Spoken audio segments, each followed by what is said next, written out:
তীব্র শীতে কাঁপছে রাজধানীসহ দেশের বিভিন্ন অঞ্চল। বৃহস্পতিবার সকাল থেকেই ছিল কুয়াশার দাপট, দেখা মেলেনি সূর্যের।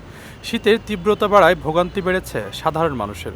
চুয়াডাঙ্গায় আজ ৯.৮ ডিগ্রি সেলসিয়াস দেশের সর্বনিম্ন তাপমাত্রা রেকর্ড করা হয়েছে। এদিন ঢাকার তাপমাত্রা ছিল ১৩.৮ ডিগ্রি সেলসিয়াস, যা গতকালের তুলনায় ১.২ ডিগ্রি সেলসিয়াস কম।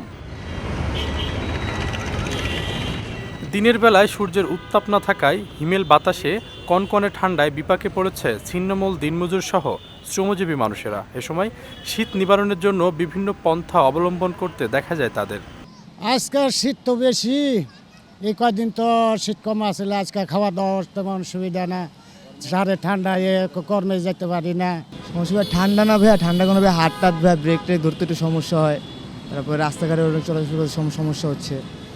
তারপর দেখা যাচ্ছে আপনার টাইমটা হবে ঠিক মতো মেনটেন করতে পারছি না, সকালবেলা বেরোতে দেরি হয়ে যাচ্ছে আমাদের। অতিরিক্ত শীতের কারণে সকালে যেহেতু স্কুলে যাওয়ার জন্য অনেক বেশি সমস্যা হয়, অনেক বেশি ঠান্ডা থাকে। শীতের জন্য আমাদের কাজে অনেক চাপ পড়ছে, যে আপনার শীতের জন্য আমাদের মনে করেন যে অনলাইন ডেলিভারি হয়, সেটা মনে করেন যে কষ্ট হয়ে যাচ্ছে একটু বেশি। এই বাইকে চলাফেরা খুবই কষ্ট অ্যাকচুয়ালি।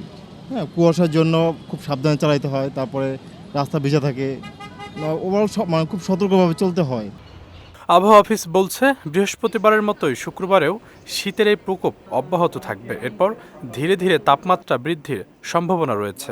তো এই কুয়াশা গতকালকে থেকে শুরু হয়েছে, এটা আরও একদিন অব্যাহত থাকতে পারে এবং তাপমাত্রাও এই একই রকম আরও একদিন থাকার পর এরপর আগামী পরশুদিন থেকে তাপমাত্রা বৃদ্ধি পেতে পারে, পাশাপাশি কুয়াশার পরিমাণটাও কমে আসতে পারে।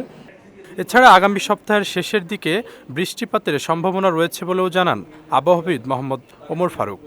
৭ বা ৮ তারিখের দিকে সামান্য বৃষ্টিপাতের সম্ভাবনা রয়েছে। এই বৃষ্টিপাতের পর ৯ বা ১০ তারিখ থেকে তাপমাত্রা কমে গিয়ে তখন আবার মৃদু থেকে মাঝারি শৈত্যপ্রবাহ শুরু হওয়ার সম্ভাবনা রয়েছে।